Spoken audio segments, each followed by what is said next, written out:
Ratanlal cinema কৰিবৰ কাৰণে আমি এই ঝুমুৰ গীতটো যে কেতকে বান্ধি দিলাই এই গানটোৰ কাৰণে এজন মানুহৰ ওচৰলৈ আমি গৈছোঁ মানে গানটো আনিব লাগে শিকি আমি শিকিম মই গান গাই থাকোঁতে ভূপেন দাই আহি সন্মুখত বহি দিলে মইতো নাৰ্ভাছ হৈ গ'লো তেওঁৰে গান গাই আছোঁ মই বুজিছা নাই তেওঁ গোৱা গান তেতিয়া ভূপেন হাজৰিকাৰ গানেই মই গাওঁ বেছিকৈ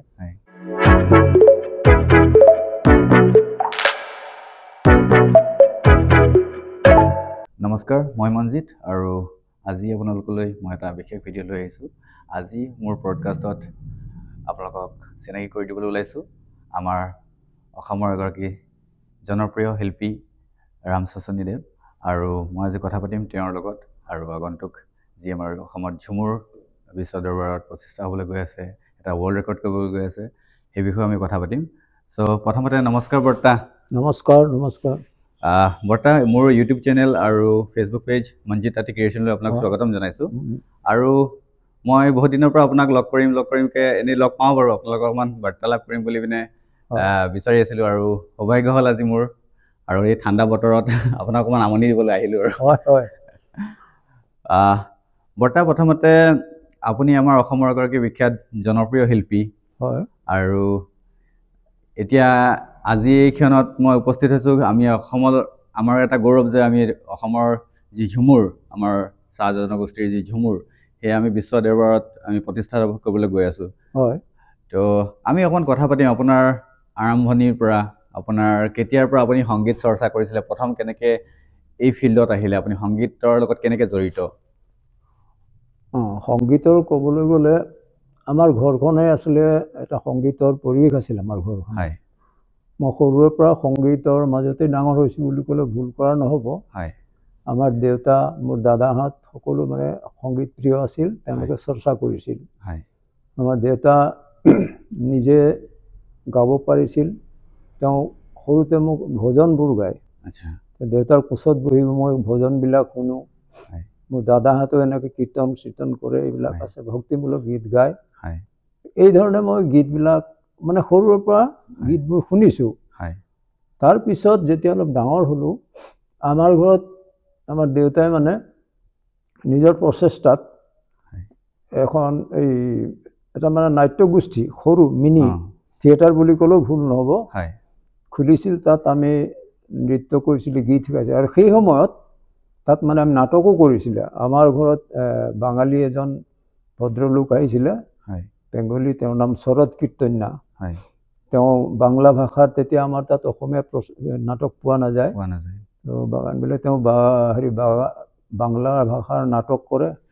আৰু আমাক কি কৰে গান গাবলৈ কিছুমান আমি সৰু সৰুতো এতিয়া কেতিয়াবা সি ৰাজ দৰবাৰত নৰ্তকী হ'ব লাগে এনেকৈ সৰু আমাক ছোৱালীৰ নিচিনা সজাই দিয়ে আৰু গান গাব লাগে নাচিব লাগে এইবোৰ শিকাই দিয়ে আমি তেতিয়া গাওঁ আৰু মানে যি কওঁ সেইটোকে পাৰোঁ তাৰপিছত এতিয়া ভয় নোহোৱা হ'ল মানে ষ্টেজত আমি পাৰোঁ কনফিডেন্সটো আহি গ'ল তাৰপিছত তেনেকৈ এবাৰ মোক চলো মানে অকলে শিকালে এটা মানে সৰু ল'ৰা মই তেতিয়া 5-6 বছৰ এনেকুৱা মনত আছে মোৰ এটা এজন মানে মদাহী মানুহৰ সেইটো গীত এটা শিকাই দিলে মোক এই গীতটো গাই মানে এক্টিং কৰিব লাগে মদ খাই পৰি যায় এনেকুৱা ধৰণৰ সেই ধৰণে মই কৰি দিছিলোঁ মানে গাই দিছিলোঁ ভয় নকৰোঁ মানে অডিয়েঞ্চ দেখিলেও ভয় নালাগে সেই ধৰণে আৰম্ভ হৈছিলে তাৰপিছত যেতিয়া ডাঙৰ হ'লোঁ চিনেমাৰ গান শুনো ৰেডিঅ' আহিলে তাৰপিছত গ্ৰামোফোন ৰেকৰ্ড সেইবিলাকত হিন্দী গান অসমীয়া গান বাংলা গান এইবোৰ চাই মানে প্ৰেক্টিচ কৰোঁ মানে গাই দিম আৰু সেই ধৰণে কিন্তু মই পদ্ধতিগতভাৱে মানে যিটো আজিকালি শাস্ত্ৰীয় সংগীত বা তেনেকুৱা এটা পৰিৱেশ নাপালোঁ আমাৰ তাত নাছিলেও সংগীতৰ তাৰপিছত যেতিয়া হাইস্কুলত পঢ়িবলৈ গ'লোঁ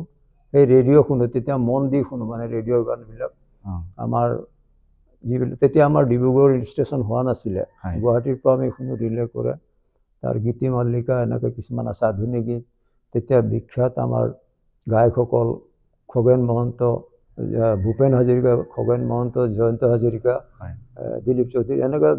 বিখ্যাত যিসকল গায়ক গায়িকা তেওঁলোকৰ গানবিলাক শুনি মোৰ ভাল লাগে আৰু সেইবোৰ মই গাওঁ আৰু পিছত গৈ মই সেইবিলাক মানে মঞ্চত কোনোবা সাংস্কৃতিক অনুষ্ঠানত গাব পৰা হ'লোঁ মানে বিশেষকৈ খগেন মহন্ত আৰু ভূপেন হাজৰিকাৰ গীত মানে সেই সময়ত মই খুব গাইছিলোঁ আৰু মানে মোক সেই সময়ত ভূপেন হাজৰিকাৰ গীত গাবলৈ কয় ক'ৰবাত গ'লে। হাইস্কুলত পঢ়াৰ সময়ত সেইটো হ'ল, তেনেকৈ চলিলে আৰু সেইধৰণে লাহে লাহে লাহে আহি গ'ল আৰু। আনুষ্ঠানিক আপোনাৰ সংগীত চৰ্চা কিবা হৈছিলে নেকি? আনুষ্ঠানিক মানে মোৰ আৰু এটা ৰাপ আছিলে, মই তবলা বজাইছিলোঁ। আমাৰ দাদাহঁতে বৰ ধুনীয়া তবলা খোল চোল বজাই, দেউতাই পাৰিছিলে। মই তবলা বজাই, গানটো আছেই, তবলাটো ভালকৈ শিকিম বুলি ভাবিছিলোঁ। তেতিয়া আমাৰ তাত মিউজিক স্কুল বা কলেজ নাই, শিৱসাগৰত আছিলে এই সেউজী সমাজ বুলি এটা অনুষ্ঠান আছে, সংগীতৰ বিদ্যালয়। তাত মোৰ এজন বন্ধুৰ লগত গৈ আমি দেওবাৰে আমি ছুটি পাওঁ, স্কুল নাথাকে, দেওবাৰে গৈ তাকো মানে কি হয়, ৰাতিপুৱা যাব লাগে, ট্ৰেইন এখন আছে, এই ৰেলখনত যাওঁ, শিমলগুৰি মৰাণ ৰেল, মোৰ ঘৰ চেপনতো। তাৰপিছত তাৰ পৰা সেই ৰাতিপুৱা যাওঁ, তাত দিনটো নহয় আৰু এবেলা শিকি আকৌ তাতে ভাত পানী কিবা খাই ৰৈ থাক, ট্ৰেইনখন গধূলি আহিব। এনে কৰোঁতে আৰু আমনিলে, আৰু পইচা পাতিও খৰচ হয়, দেউতাই সিহঁতে দিবও নোৱাৰে ইমান, গতিকে আধা শিকা হ'ল তবলা। আগতে সুবিধাটো কম আছিলে, আজিকালিতো সুবিধা হ'লগে। তাৰ পিছত আমাৰ মৰাণতে হ'ল, এনেকৈ স্কুল হৈছিলে কলেজত, এতিয়াও মৰাণ হায়াৰ ছেকেণ্ডেৰী স্কুলত শিকাইছিলে কোনোবা। তো এই ধৰণে হ'ল। তাৰপিছত কলেজলৈ গ'লোঁ, এতিয়া মই পাৰোঁ, মানে সাহস আহি গ'ল আৰু গান গাব পৰাকৈ। মঞ্চত মাতে, বিহু বা কিবা কিবি অনুষ্ঠান হ'লে আমি যাওঁ, চাহ মজদুৰ সংঘৰ অনুষ্ঠান হ'লে মোক মাতেই আৰু, মই 1 নম্বৰ থাকোঁ আৰু গান গাবলৈ। সেইধৰণে গান গালোঁ আৰু। তাৰপিছত আপুনি বহুতকেইটা গান আপোনাৰ ইউটিউবতো পোৱা যায়, আপোনাৰ গান এপতো পোৱা যায় আপোনাৰ গান। তো আপোনাৰ প্ৰথম অভিজ্ঞতা, আপোনাৰ মানে কোনটো গান আপুনি প্ৰকৃত ৰেকৰ্ড হিচাপে আপুনি ৰেকৰ্ড কৰিছিলে, মনত আছেনে আপোনাৰ? নাই, মই তোমাক ক'বলৈ পাহৰিলোঁ। তাৰপিছত মই আহিলোঁ, কাৰণ ৰেডিঅ'ত গান গাবলৈ মোৰ ইচ্ছা হয়। যেতিয়া মই কলেজত মই পঢ়িছিলোঁ, তেতিয়া মই শিৱসাগৰ কলেজত, এইবোৰ দেখিছা নাই? মেডেলবিলাক। মেডেলবিলাক। মই শিৱসাগৰ কলেজত পঢ়িছিলোঁ, তাত 2 বছৰ পঢ়িলোঁ, মানে BSc পাৰ্ট 1ত। তাত পঢ়োঁতে মই 69 চনত আমাৰ বেষ্ট হেৰি হৈছিলে, মই মিউজিকত মানে সংগীতৰ কম্পিট কৰিছিলোঁ, আৰু মই বেষ্ট ছিংগাৰ হৈছিলোঁ, তাত পাইছিলোঁ। তাৰপিছত সেই চাকৰি আহি পঢ়া মোৰ সেইখিনিতে সামৰিলোঁ। অলপ অসুবিধা আছিলে, নিজে পঢ়িব মানে উপাৰ্জন কৰি পঢ়িবলৈ। ঘৰত এতিয়া মা দেউতাহঁত ৰিটায়াৰ হৈ গৈছে। আহি মই তেতিয়া এটা চাকৰি পালোঁ, আমাৰ অসম চাহ বাগিচা ভৱিষ্যত নিধি, প্ৰভিডেণ্ট ফাণ্ড বুলি কয়। তাত মই যোগদান কৰিলোঁ, আৰু ডিব্ৰুগড়তে। আৰু ডিব্ৰুগড়ত থাকোঁতে তেতিয়া মই ৰেডিঅ'ৰ লগত কেনেকৈ জড়িত হৈছোঁ এইটো কৈছোঁ। ডিব্ৰুগড়ত থাকোঁতে তেতিয়া 1975 চনত, এতিয়া অলপতে সিহঁতি 76তম হেৰি পাতিছে, প্ৰতিষ্ঠা দিৱস হৈ গৈছে কালি পৰহি। সেই যেতিয়া ডিব্ৰুগড় ৰেডিঅ' ষ্টেচন ইয়াত মৰখুবছাত আৰম্ভ হ'ল, ষ্টুডিঅ' হ'ল, তেতিয়া তাত মানে বিভিন্ন প্ৰগ্ৰামবিলাক আৰম্ভ কৰিলে তেওঁলোকে। বিভিন্ন জাতি জনগোষ্ঠী, তাৰপিছত মহিলা চৰা, শিশু চৰা, এনেকুৱা হ'ল। আধুনিক গীতৰ ইয়াতে কৰিব, আগততো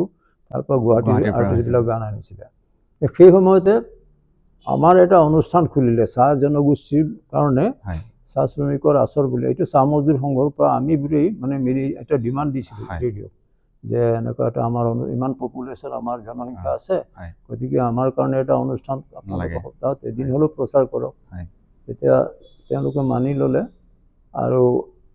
প্ৰতি দেওবাৰে এটা অনুষ্ঠান, আধা ঘণ্টাৰ অনুষ্ঠান, মানে আচৰ নামেৰে এতিয়াও চলি আছে। সেই অনুষ্ঠানটো আৰম্ভ কৰিবলৈ তেওঁলোকে চাহ মজদুৰ সংঘক ক'লে যে আপোনালোকৰ পৰা 2জন মানুহ পঠিয়াওক, যাতে এইটো কাম কৰিব পাৰে, কাৰণ আমাৰ বিভিন্ন গীত মাত আছে এইবিলাক, গতিকে তেওঁলোকে অন্য হেৰি নাজানিব। তেতিয়া মোক ইয়াত চাহ মজদুৰ সংঘৰ পৰা মোক মাতিলে, আৰু তেওঁলোকৰ এজন আছিলে কৰ্মকৰ্তা, চেনিৰাম কুৰ্মী বুলি, তেওঁ এতিয়া ঢুকাইছে। চেনিৰাম কুৰ্মী আৰু মোক দিলে। 75 চনৰ এপ্ৰিল মাহৰ পৰা, মনত আছে, তাৰিখটো 9 নে 14 হৈছিলে এনেকুৱা, আমি প্ৰথম তাত প্ৰগ্ৰাম কৰিছোঁ। সেইধৰণে ৰেডিঅ'ৰ লগত জড়িত। তাৰপিছত আমাৰ অনুষ্ঠানবিলাক প্ৰচাৰ কৰোঁ, আমি বিভিন্ন শিল্পী মাতি মেলি কৰোঁ। বহুত সেইখিনি কষ্ট কৰিবলৈ হৈছিল প্ৰথম। এতিয়াতো ল'ৰা ছোৱালীবিলাক যিসকল তাত কাম কৰিছে একদম সহজ, আমাৰ সময়ত ইমান সুবিধা নাছিলে, আমি বহুত কষ্ট কৰিছিলোঁ। এই অলপতে মই ৰেডিঅ'ত সেইটো কৈছোঁ সিদিনা। তো তাৰপিছত থাকি আৰু তাত মই দেখোঁ যে বিভিন্ন আৰ্টিষ্টবিলাক আধুনিক গীত গোৱা আৰ্টিষ্ট আহে আমাৰ ফালৰ পৰা শিৱচৰণ দাসো হৈ গাইছে মোতকৈ 2 বছৰ আগত সি এপ্ৰুভ হৈছে তাৰপিছত ডলি ঘোষ তেনেকৈ ভাল ভাল ইয়াত আৰ্টিষ্ট আছে আৰু তাত আমি কম্প'জাৰ গায়ক এনেকৈ ৰাজেন গোহাঁই হীৰেণ দা এনেকুৱাবিলাক পৰিচয় হৈছে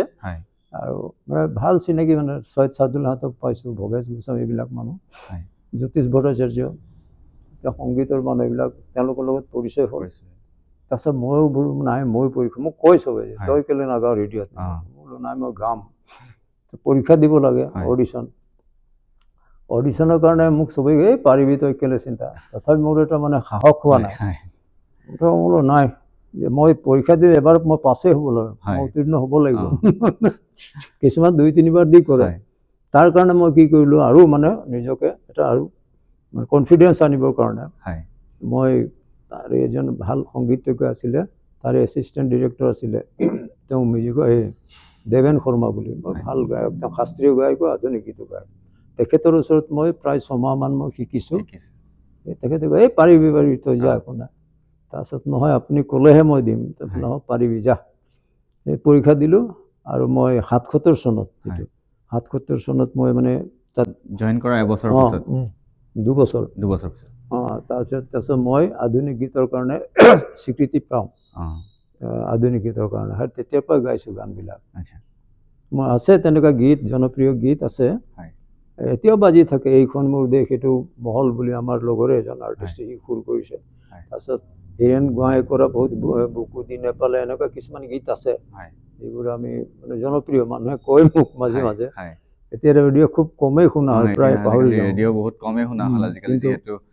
শুনে আৰু কয় মোক যে আপোনাৰ গানটো দিছিলে কি গান বোলে এইটো বোলো হয় নেকি তেনেকুৱা আপুনি যেতিয়া ৰেকৰ্ড কৰিছিলে সেই সময়ত ৰেকৰ্ডৰ ব্যৱস্থা কেনেকুৱা আপোনাৰ গ্ৰামোফোন আছিলে সেইটো টাইমত আমাৰ সময়ত গ্ৰামোফোন আছিলে গ্ৰামোফোন ৰেকৰ্ড চলিছিলে ৰেডিঅ'টো তেনেকৈ আগত ৰেডিঅ' হেৰি কিছুমান অনুষ্ঠান বজায় এইবোৰ গ্ৰামোফোন ৰেকৰ্ড বজায় আৰু আমি যেতিয়া তাত কাম কৰিছিলোঁ আমি গাওঁতে তেতিয়া স্পুল আছিলে টেপ সেইবোৰত ৰেকৰ্ডিং কৰে এতিয়াতো চব ডিজিটেল হৈ গ'ল তাৰপিছত আহিলে কেছেট আহিলে আপোনাৰ কেছেট আহিলে প্ৰথমে আহিলে গ্ৰামোফোন তাৰপিছত আহিলে কেছেট টেপ ৰেকৰ্ডাৰ আহি গ'ল টেপ ৰেকৰ্ডাৰটো বহুত পিছত মোৰ মনত আছে এই ৰতনলাল চিনেমা যেতিয়া কৰিছিলোঁ আমি ৰতনলাল চিনেমা কৰিবৰ কাৰণে আমি এই ঝুমুৰ গীতটো যে কেতকে বান্ধি দিলাই এই গানটোৰ কাৰণে এজন মানুহৰ ওচৰলৈ আমি গৈছোঁ মানে গানটো আনিব লাগে আমি শিকিম মই শিৱচৰণ দাস এনেকৈ গাই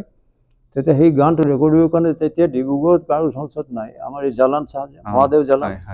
তেওঁৰ ওচৰত এটা ফিলিপছ টেপ ৰেকৰ্ডাৰ আছিলে সেইটো আমাৰ শ্যাম মজদুৰ সংঘৰ ভৰবৰ পূজাৰী কালেক্ট কৰি আনিলে আৰু সেইটো লৈ গৈ আমি ৰেকৰ্ড কৰিছোঁ নাজিৰাৰ এই ঘাচিৰাম নায়ক নে হেৰি বা কি উপাধি আছিলে নায়ক লিখিছিলে তেওঁৰ পৰা এই গানটো আমি কানেক্ট কৰিছিলোঁ আৰু গাইছিলোঁ তেতিয়া টেপ ৰেকৰ্ডাৰ তাৰপিছত আহি ৰেকৰ্ড প্লেয়াৰ আহি গ'ল হয় নাই আগত গ্ৰামোফোন আছিলে এনেকৈ ঘূৰাবলৈ তাত ৰেকৰ্ড প্লেয়াৰ কাৰেণ্টত চলে কেছেট আহিলে তাৰপিছত CD আহি গ'ল এইটোৱে আৰু এতিয়া ডিজিটেল এতিয়াতো মানুহৰ হাতে মোবাইল হাতে মোবাইল লগে লগে মোবাইল আহিলে যেতিয়া চব আহি গ'ল আপুনি গান ৰেকৰ্ডো কৰিব পৰা তুমি আৰু ভিডিঅ' কৰিব পৰা এইবোৰে হৈছে এতিয়া যি সংগীত আৰ্টিষ্টসকল আগততো বহুত সীমিত আছিলে আৰু এতিয়া বহুত মানে আৰ্টিষ্ট ওলাইছে আজিকালি নতুন আৰ্টিষ্ট আপোনাৰ আৰু এতিয়া স্কোপো আছে শিকিবলৈ বহুত সুবিধা আছে আগতে সুবিধা নাছিলে তো সেই যান্ত্ৰিকতা এটা মানে এটা দীঘলীয়া হেৰি পৰিসৰৰ পিছত এটা নতুন এটা দিশ লৈছে তো আগৰ যিবিলাক গান আৰু এতিয়াৰ গানৰ মাজত আপুনি কিবা হেৰি পায় নেকি এতিয়া চিনেমাকেই ধৰা চিনেমাৰে গান হওক বা অন্যবিলাক আগৰ বিলাকত কি হৈছিলে আগৰ চিনেমা যদি তোমালোকে মন কৰিছা 80 দশক 60 দশকৰ চিনেমাবিলাকৰ গানবোৰ মহম্মদ ৰফিহে তেতিয়া গাইছিলে মান্না দে এনেকুৱা লতা মংগেশকাৰ আছিলে আশা হৈছিলে কিশোৰ কুমাৰ সেই সময়ত যিবিলাক গীত গাইছিলে গীতটোৰ তুমি সংগীতটো গীতৰ আচলতে লিৰিক্সটো কথাখিনি একদম মানে ফিল কৰিব পৰা যায় আৰু আজিও সেই গানবিলাক শুনিলে মানুহৰ গাত লাগি যায় কিন্তু এতিয়া মানে সেই বস্তুটো নাইকিয়া হৈছে লাহে লাহে লিৰিক্স কিবা এটা শুনি একেবাৰে আগত প্ৰেমৰ গীত লিখিলেও মই ইমান ধুনীয়াকে লিখে মানে গীতবিলাক ধুনীয়া কাব্যিক এটা হেৰি আছিল সৌন্দৰ্য আজিবিলাক সেইবোৰ কমি গৈছে বহুত ক্ষেত্ৰত আৰু পশ্চিমীয়া নে কি বুলি ক'ব নাজানো আৰু পশ্চিমীয়া প্ৰভাৱ পৰিছে বুলি কৈ বহুতে এতিয়া নৃত্য নাটবিলাকো তেনেকুৱা হৈ গৈছে সেই তেনেকুৱা কিন্তু পাৰ্থক্য সেইটোৱেই আগত যিসকলে কবিতা বা গীতবোৰ লিখিছিলে ভাল এতিয়া চাহিৰ লুধিয়ানী এইবিলাক মানুহে লিখিছিলে তাৰপিছত আছে তেনেকুৱা এই কেফি আজমি সপনা আজমি এইবিলাক কি ধুনীয়া গীত লিখিছিলে সেইবোৰে ৰবি ছবি এনেকুৱা আৰু ভাল তেনেকুৱা সেই সময়ত সংগীতবিলাকো বৰ বেলেগ আছিল মানে আমাৰ যিটো হিন্দুস্তানী মিউজিক বুলি কয় সেই হেৰিত কিন্তু এতিয়া নাই আৰু এতিয়া গীতবিলাকত মানে বাদ্য প্ৰধান হৈ গৈছে গীত প্ৰধান নহয় মিউজিকটো বেছি হৈ গৈছে এইটোৰ ওপৰত আছিলে আৰু এইটো তাৰ কাৰণ হ'ল যে নাচবিলাক দেখুৱাব নৃত্যবোৰ সেইটোৱে হৈছে আমাৰ অসমীয়া সংগীততো তেনেকৈ গীত এতিয়া আধুনিক চাইছোঁ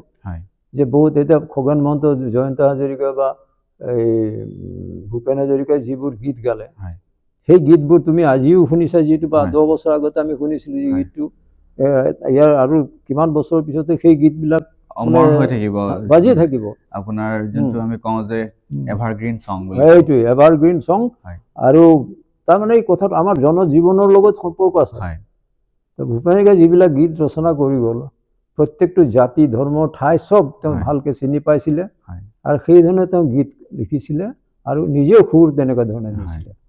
এতিয়া জ্যোতিপ্ৰসাদৰ গীতবিলাক হয়নে তেতিয়া সেই তেওঁ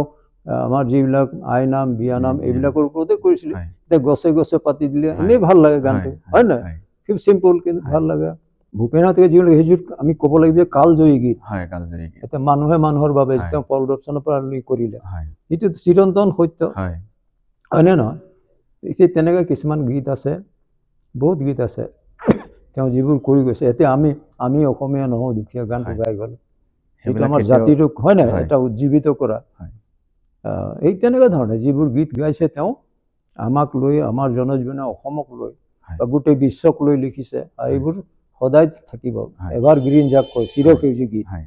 সেই ধৰণে এতিয়া মানে সেইটো অনুভৱ কৰা আৰু বহুত গীতিকাৰো নাই এটা আপোনাৰ স্মৃতিৰ কথা যদি মনত পেলাও ভাল স্মৃতি এটা আপোনাৰ সংগীতজ্ঞৰ লগত আপোনাৰ মিটিং লগ পোৱা কিবা আপোনাৰ কথা মনত পৰেনে ভাল এটা দিন যিসকল সংগীতজ্ঞ পুৰণা যেনেকৈ ভূপেন হাজৰিকা ভূপেন হাজৰিকাক পাইছোঁ মই বৰ ওচৰৰ পৰা পাইছোঁ তেওঁৰ লগত মই কামো কৰিছোঁ ভূপেন হাজৰিকাক প্ৰথমে মই পাইছোঁ চিনাকি হৈছে এতিয়া মই কলেজত পঢ়ি আছোঁ ভূপেন হাজৰিকাক মাতিলোঁ হেৰি প্ৰথম মানে আমাৰ মৰাণ কলেজ যেতিয়া প্ৰতিষ্ঠা হৈছে সেই মৰাণ কলেজৰ মানে কাৰণে এটা পুঁজি উঠাবৰ কাৰণে ভূপেন হাজৰিকা নাইট মানে সংগীত সন্ধিয়া এটা পতা হ'ল এতিয়া ভূপেন হাজৰিকা আহিব আৰু আমি তাত মানে হেৰি চাহ মজদুৰ সংঘৰ মানে আমাৰ যিজন ছেক্ৰেটাৰী আছিলে তৰুণ চুতীয়া তেওঁ তেতিয়া সেই ফাউণ্ডাৰ ছেক্ৰেটাৰী আছিলে মৰাণ কলেজৰ তেখেতে এইটো প্ৰস্তাৱ দিলে আৰু ভূপেন হাজৰিকা বোধ কৰোঁ সেই সময়ত তেওঁ MLA আছে এওঁ MLA হৈছিলে ভূপেন হাজৰিকা হেৰি মাতিলে সেইটো 68 মানে 70 আগৰ সেই সময়তে মই তেতিয়া কলেজত পঢ়িছোঁ নে স্কুলত হাইস্কুলত এনেকুৱা কিবা এটা ভূপেন আৰু যেতিয়া লোকেল কিবা এটা এনেকুৱা প্ৰগ্ৰাম আমাকেই মাতে গীত গাবলৈ বচা মই আছিলোঁ মৰাণত খগেন সিং বুলি এজন ভাল মানে মণিপুৰী ল'ৰা আছিলে ভাল গাইছিলে হিন্দী গান খুব ভাল গায় তো আমি কি কৰোঁ গাবলৈ ভূপেন হাজৰিকা আহিব আমাৰ খুব ভাল লাগিছে তো চবেই আমি একদম চব উখল মাখল চবেই তাৰপৰা আমাক লগাই দিলে মানে লোকেল তেওঁ অহালৈকে লোকেল আৰ্টিষ্ট তো মই গান গাই আছোঁ মই গান গাই থাকোঁতে ভূপেন দা আহি সন্মুখত বহি দিলে মইতো নাৰ্ভাছ হৈ তেওঁৰে গান গাই আছোঁ মই বুজিছে নাই তেওঁ গোৱা গান তেতিয়া ভূপেন হাজৰিকাৰ গানেই মই গাওঁ বেছিকৈ তো বহি দিলোঁ মই তাৰপিছত এনেকৈ অলপ ৰৈ দিলোঁ তেওঁ মোক বেছিকৈ হাঁহিলে গোৱা এনেকৈ বহি দিলে তো মই গালোঁ আৰু মই গানটো শেষ কৰিলোঁ তাৰপিছত চিনাকি হ'লোঁ তেওঁলোকে তুমি মোৰ গান গোৱা ভাল নাই এনেকৈ ঠিক আছে চৰ্চা কৰিবা নে ক'লে সেই প্ৰথম চিনাকি তাৰপিছত 1970 চনত আমাৰ আঠছা যিটো এতিয়া কৈছে চাহ জনজাতি ছাত্ৰ সন্থা সেই সময়ত আমাৰ তাৰ বাৰ্ষিক অধিৱেশন পাতিলে মানে চেপন মোৰ চাহ বাগিচা আমাৰে তাৰ বাগিচা তাত মানে যিটো ৰিচেপশ্যন কমিটি হ'ল, আয়োজক সমিতি আমি আছিলোঁ, তাৰপিছত আমাৰ হেৰিয়ে আমাক খুব সহায় কৰিছে, তৰুণ চুতীয়াদেৱে মৰাণ চাৰ্কুলৰ যিজন মই ক'লোঁ, তেখেত মানে সংঘৰ ছেক্ৰেটাৰী শাখা, মৰাণ শাখা চামগুৰি সংঘৰ ছেক্ৰেটাৰী, তেখেতে আমাক খুব সহায় কৰিছিলে এই ক্ষেত্ৰত। ক'লে ঠিক আছে। তাৰপিছত আমি ৰিচেপশ্যন কমিটি হৈ গ'ল। তাত হেৰিৰ দায়িত্ব লক্ষেশ্বৰ আছিলে, লক্ষেশ্বৰ তাঁতী মৰাণ ব্ৰাঞ্চ, এতিয়া তেওঁ মানে শাখা হেৰি সম্পাদক। মই একেলগে পঢ়া, মোৰ ভাল বন্ধু তেওঁ।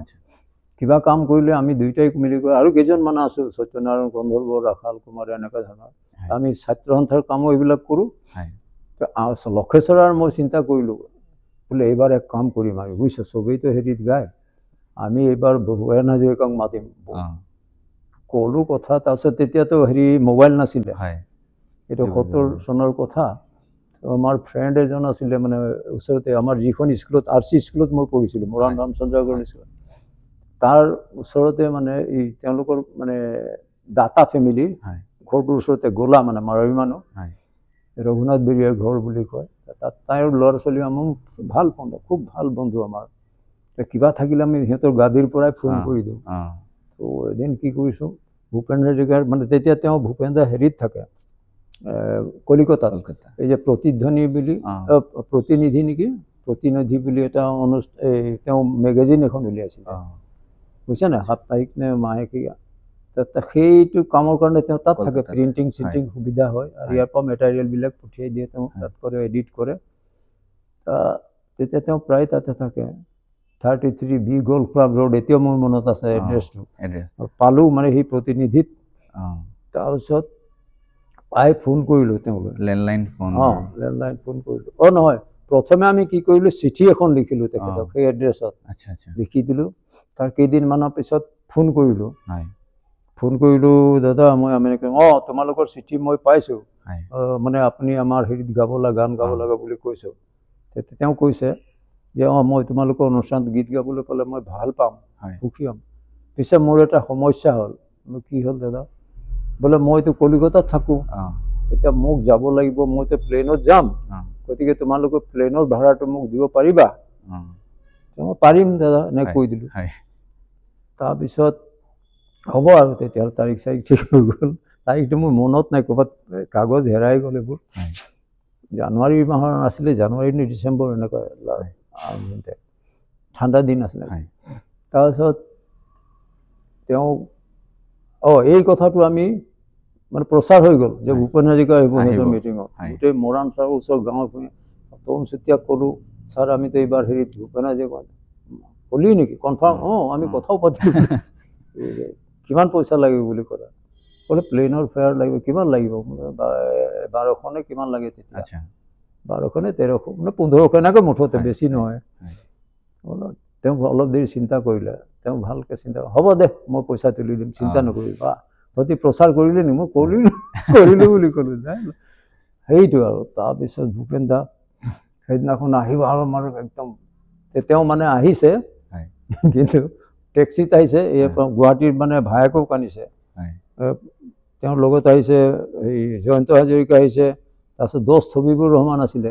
কমেডি হেৰি গাইছিলে, পেৰডি গাইছিলে। তাৰপিছত সূৰ্য হাজৰিকা গোস্বামী, তেওঁৰ তাবলিষ্ট, আৰু এইকেইজনে তেওঁলোকে আহিছিলে, তিনিজন হ'ল, 4জন। তাৰ আগতে ভূপেন হাজৰিকাক আমি ৰখাম ক'ত, সেইটো এটা চিন্তা। তেতিয়া ক'লে যে একো নাই, কোনোবাই এনেকুৱা ক'লে যে এওঁৰ বোলে ভূপেন হাজৰিকাৰ লগত খুব ভাল বন্ধু কোন, আমাৰ তাত মৰাণ টি কোম্পানীৰ চেপন বাগিচাতে থাকে, মৰাণ টি কোম্পানীৰ এজন মানে হেৰি আছিলে, ডাক্তৰ, হেৰি কয় CMO, চিফ মেডিকেল অফিচাৰ। তো তেওঁ মানে কিবা মৰাণ টি কোম্পানীৰ লেপেট কটা, চেপন, মৰাণ আৰু এই 3খন বাগানটো, মৰাণ, চেপন, আঠাবাৰী, এই লেপেট কটা, এই 4খন বাগিচা তেওঁ চাই মানে মাজে মাজে গৈ। তেওঁক লগ ধৰিলোঁ, ক'লোঁ যে ছাৰ এনেকৈ কথা, আমি ভূপেন হাজৰিকাক মাতিছোঁ, আপোনাৰ তাত কিবা এটা ব্যৱস্থা থাক। চিন্তা কৰবেন না, বাঙালি মানুষ, ভূপেন দা আমাৰ সঙ্গে থাকবে, আপনাৰ চিন্তা কৰবেন না। ভাল, তাৰপিছত আমি ভাল, এইটো এটা সমস্যা গ'ল, হ'ব আৰু। কিন্তু ভূপেন যে লগত এইকেইজনক লৈ সেইটো জানো, 2-এজনক আনিবই তেওঁ বন্ধুৱা মানুহ। তাৰপিছত নিৰ্দিষ্ট দিনা ভূপেন দা আহিছে আমাৰ মানুহ লোকেল আৰ্টিষ্টো ৰৈ আছে আৰু গাঁৱৰ ভূঁই ইমান মানুহ আহিছে নহয় এই আমাৰ চেপনৰ যিটো পূজা ঘৰ মানে তাৰ এই যিটো ফেন্সিং থাকে বেকা হৈ গৈছে মানুহ ভৰ্তি আছে গিজগিজাই আছে এতিয়া ভূপেন দা আহি পোৱা নাই এই মানুহখিনিক শান্ত কৰিবৰ কাৰণে আকৌ মই আৰু আমাৰ তাত এজনী ছোৱালী আছে ভাল গাইছিলে শান্তি গাৰা বুলি কি লিখিছিল তাই গাই এনেকৈ আমি গান গাই আছো তাৰপিছত ভূপেন দা একদম ঠিক গধূলি মানে বহুত দেৰি হৈ গৈছে 7 বাগানৰ মানুহতো সোনকালে হৈ যাব আহি ওলালেহি মোক দাদা দেৰি হ'ল আপোনাৰ এই নকবা বোলে টেক্সি বোলে বেয়া হ'ল আমুক তামুক কৈছে সঁচা নে মিছা নে ক'বা কথা সোমাই আহে ন বহুত বন্ধু থাকে পাহৰি যায় তাৰপিছত আৰম্ভ কৰা গান গাই গ'ল শেষত কি কৰিলে জনগণ মন গাই দিলে শেষ কৰি দিলে এইখিনি আৰ্টিষ্ট থাকি গ'ল মই ক'লো দাদা আপুনিতো বৰ পাল মাৰিলে কি কিয় আহে মই ৰাতিপুৱাই দিম বোলা হ'ব তাৰপিছত দিনাখন তেওঁক সেইটো গ'লগৈ আৰু মানুহখিনি যেনিবা একো বুজি পালে আৰু দেৰি হৈছে কাৰণে তেওঁ এনে কৰি গান চান গালে তাৰপিছত ভূপেন দাকটো আমি এই হেৰি লৈ গ'লোঁ তাত থোৱালোঁ এতিয়া এইকেইজনে কৈছে কি যে আমি দাদাৰ লগত নাথাকোঁ তাৰমানে তেওঁ ফ্ৰেণ্ডৰ লগত থাকিব আমি তেওঁলোকৰ কাৰণে আমি চিন্তা কৰা নাই বোলে তাতে হ'ব নাই আমি নাথাকিম তাৰপিছত কি কৰোঁ ৰাতিটো হৈ যাব আমি ইয়াতে ঠিক কৰি দিয়ক না আমি ইয়াতে থাকোঁ আমাৰ এইটো ওচৰত ক্লাব ঘৰ আছে তাৰপিছত আকৌ গাদী চাদি বিচাৰি সেই সময়ত এনেকৈ টেণ্ট চাউণ্ড চেণ্ট নাছিলে কৰ গৈ মানে গাদী বিচাৰি আনি তাত পাৰিছোঁ মই লঘেশ্বৰৰ এইবোৰ হেৰি আছিলে গন্ধৰ্বহঁতে গোটেইখন পাৰি মেলি হৈ যাব ইয়াতে থাকিম তাতে থাকিলে তেওঁলোক কৰি মেলি তাৰপিছত পিছদিনাখন ভূপেন দা যাব এই ৰাতিপুৱা মানে 9-10 কিমানমান বজাত আমাৰ আকৌ মিটিঙৰ মানে ছাত্ৰ সন্থাৰ মানে হেৰি হৈছে বিষয় বাছনি সভা নতুন আগৰ সভা হেৰি ভাগি যায় নতুন পাতে তেতিয়া চিলভেজ কণপান বলোৰাম নাগ এইবিলাক আছে সুবান সৰ এনেকৈ তেওঁলোক লিডাৰ আছে পৱন ঘাটৰ আছিলে আমাৰ জেনেৰেল ছেক্ৰেটাৰী তেওঁলোক আমি মিটিং সেই ক্লাব ঘৰটোৰ ওচৰতে তলতে এনেকৈ মাৰি পাৰি বহিছোঁ মিটিং আৰম্ভ হৈছে আহি থাকোঁতে আকৌ সেই মিটিঙতে ভূপেন দা আহি ওলালেহি তেওঁক ধুনীয়াকৈ তেতিয়া তেওঁ টুপি নিপিন্ধে চুলি আছিলে বেক ব্ৰাছ কৰে আহি বহিলে তাৰপিছত এই আমাৰ মানে অনুষ্ঠান আৰম্ভ কৰি মোক গান গাবলৈ লগাই দিলে তেতিয়া দিলেশ্বৰ তাঁতী আছিলে তেওঁ ভাল গান গাইছিলে ঝুমুৰ গাই ঢোল বজাই নিজেই মোক ক'লে ৰাম তুমি এটা গান গোৱা বোলে এইটো আৰম্ভ হ'ব আমাৰ এতিয়া ভূপেন দাই মোক কৈছে ৰামৰ লগত ময়ো গান গাম দেই মোক শিকাই দিবা বুলি এনেকৈ মোক ধৰিছে আৰু কৈছে তেতিয়া মই বনে বনে যাৱলি বনফুলৰ তৰল বুলি এটা মানে ঝুমুৰ গীত আছে সেইটোকে গাইছোঁ এইটো দিলেশ্বৰ দাৰ খুব প্ৰিয় গীত মানে য'তে ত'তে তেওঁ গায় ভূপেন দাও মোৰ লগত গাই লগে লগে গাইছে সেইটো তাৰপিছত তেওঁ বিদায় দিছোঁ সেইখিনিয়ে সেইটোৱে মানে আৰম্ভণি তাৰপিছত আৰু বহুতবাৰ পাইছোঁ মোক লগ পালে মনত থাকে ৰাম বাবু কয় মাতে ৰেডিঅ' প্ৰগ্ৰাম কৰিবলৈ আহিছিল মোৰ লগ দাদা নমস্কাৰ বাবু ৰাম আহিলা এনেকৈ কয় এইবোৰে আৰু তাৰপিছত তেওঁ 1900 চনত তাৰপিছত আকৌ হেৰিটো পাইছোঁ এই ডিমৌত মানে ডিমৌ কলেজৰ প্ৰতিষ্ঠাৰ সময়ত তাতো এটা সন্ধিয়া সংস্কৃত সন্ধি পাতিছিলে ভূপেন দাক মতা হৈছিলে মোক ডিব্ৰুগড়ৰ পৰা মাতিছিলে মই এনেকৈ হেৰি মিক্স গান গাওঁ সেইকাৰণে তালৈ গৈছোঁ ভূপেন দা আহিছে ভূপেন দাই মানে গান গাই থাকিলে ভাগৰি গ'ল নহয় তেওঁ এটা এছিষ্টেণ্ট বিচাৰে সদায় আগত ইফালে কিবা এই গিয়াছ চিয়াছ এনেকৈ কাৰোবাক লৈ আনে আৰু পাৰ্বতী প্ৰসাদৰ পুতেক কৈছে জ্ঞানভিৰাম বৰুৱা এইবিলাকৰ লগত লৈ আনে তেওঁলোক সহায় কৰিবৰ কাৰণে সেইকেইদিন নাই তেওঁলোক ভূপেন দাই ওলাইছে মই তাৰ আগতে গান গালোঁ গান গাই মই মানে ভাত খাবলৈ গৈছোঁ এই মানে হেৰিত খুৱাইছে আৰু ডিমৌ কলেজত ভূপেন দা গাই নামিছে দুই এটা গান গাই কৈছে এই ৰাম নাই নেকি ৰাম নাই ৰাম ভাত খাবলৈ গ'ল এই ৰাম ভাত খাই আছে নেকি সোনকালে আহিবলৈ তাৰপিছত মই গ'লোঁ তেওঁৰ ওচৰত ভাত খাই শেষ হৈ উঠি বহিছোঁ তেওঁ গান গাইছে মোক মাজে মাজে মানে তেওঁ সহায় কৰি দিব লাগে এই ধৰণে আৰু এটা ভাল ইণ্টিমেচি হ'ল তাৰপিছত 1987 চনত তেতিয়া কল্পনা লাজমীৰ লগত তেওঁ কাম কৰি আছে চিনেমাৰ কাম কল্পনা লাজমী সেই সময়ত আমাৰ চিৰাজ চিনেমাখন অসমীয়া চিৰাজ চিনেমাখন তেওঁ আকৌ মানে নতুনকৈ ৰিপ্ৰডিউচ কৰিব প্ৰডাকশ্যনৰ দায়িত্ব ল'লে কল্পনা সংগীতৰ দায়িত্ব দিলে ভূপেন হাজৰিকাক এই তেতিয়াই তেওঁ মোক লিখিলে, চিঠি এখন পঠিয়ালে। এজন মানুহ চিঠি দিয়ে যে মই এখন চিনেমা কৰিছোঁ এনেকুৱা, এইটো বাগিচাৰ কথা অলপ আছে, তুমি তাৰ কাৰণে 2টা গান গাব লাগিব এনেকৈ ক'লে। মোৰ ভাল লাগিলে। ভূপেন দাই যেতিয়া মাতিছে, মোৰ ইমান এটা সৌভাগ্য মোৰ, ইমান আৰ্টিষ্ট থাকোঁ। মই আকৌ লিখিলোঁ, দাদা গানটো আছে বহুত, কিন্তু কিহৰ মানে কেনেকুৱা ছিকুৱেঞ্চ লাগেতো, কোনটো পৰিৱেশত, মোৰতো ছিকুৱেঞ্চটো জনাই দিলে ভাল হয়, তেতিয়া মই সেইধৰণে গীতবিলাক নিৰ্বাচন কৰিম। তেওঁ আকৌ লিখিলে চিঠিখন। এই চিঠিবোৰ ক'ৰবাত আছেনে, মই পোকে খাই দিলে বহুত। কৈছে যে এটা আনন্দৰ গীত, দৰাটো যেতিয়া বিয়া হয়, আৰু এটা বেজাৰৰ গীত, ছোৱালীজনী মৰি যায়, সেইটো। মই তেনেকৈ 2টা গান ঠিক কৰিলোঁ। তাৰপিছত গৈ সেই সময়ত আৰু এটা ইণ্টাৰেষ্টিং ঘটনা হ'ল, সেই সময়ত মোৰ 2য়জনী ছোৱালী জন্ম হওঁ, আৰু তেওঁ যেতিয়া ডেট দিছে সেই সময়তে মই এওঁৰ জন্মদিন পৰি গৈছে, ডেলিভাৰী মহা বিপদত পৰিলোঁ, কি হ'ব কি নাই। ভাগ্য ভাল যে এই ডেটতকৈ 16 দিন নে কিমান আগত ছোৱালীজনী জন্ম হৈ গ'ল। তাৰপিছত মই যে ক'লে যক পাৰিব বোলে, মই পাৰিম বোলে, এনেকুৱা নাই। গ'লোঁ আৰু আমাৰ এই সহশিল্পী লগ সম্ৰাট গোৱালা, মোৰ লগতে শংকৰ কৃষ্ণকো লৈ গৈছোঁ মই। তেওঁ ঢুকালে, শংকৰ কৃষ্ণ ভাল গাইছিলে গান। তেওঁক লৈ গৈছোঁ, আৰু আমাৰ যিবিলাক ছোৱালী মোৰ লগত গায় গান, শৰ্মাৰ গোৱালা ভাল ঢোল বজাই যে, তেওঁ ঢুকালে। তেওঁ লৈ গ'লোঁ, তেওঁক আমাক ফেঞ্চি বজাৰতে, উজান বজাৰতে এখন হোটেলত ৰাখিলে, থকা মেলা। জেচুদাস, এই জেচু চক্ৰৱৰ্তী দাস বুলি এজন তেওঁৰ ছেক্ৰেটাৰী আছিলে, তেওঁ চব ব্যৱস্থা কৰি দিলে। তাৰপিছত আমি জ্যোতি চিত্ৰবনত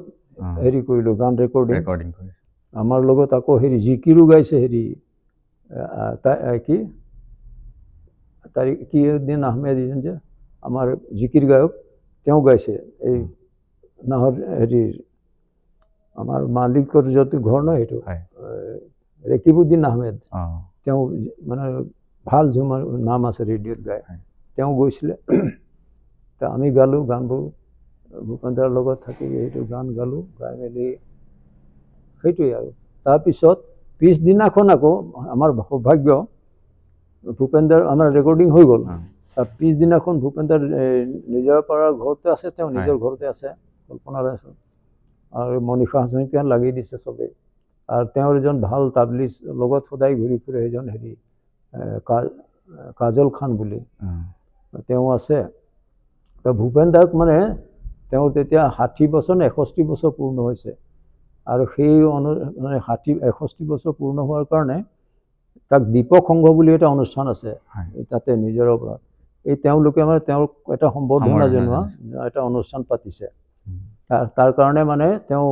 ভূপেন দাৰ গানো গাব, আৰু কেইজনমান শিল্পীক মাতিছে। আমি নাজানো মানে, সেইদিনাখনেই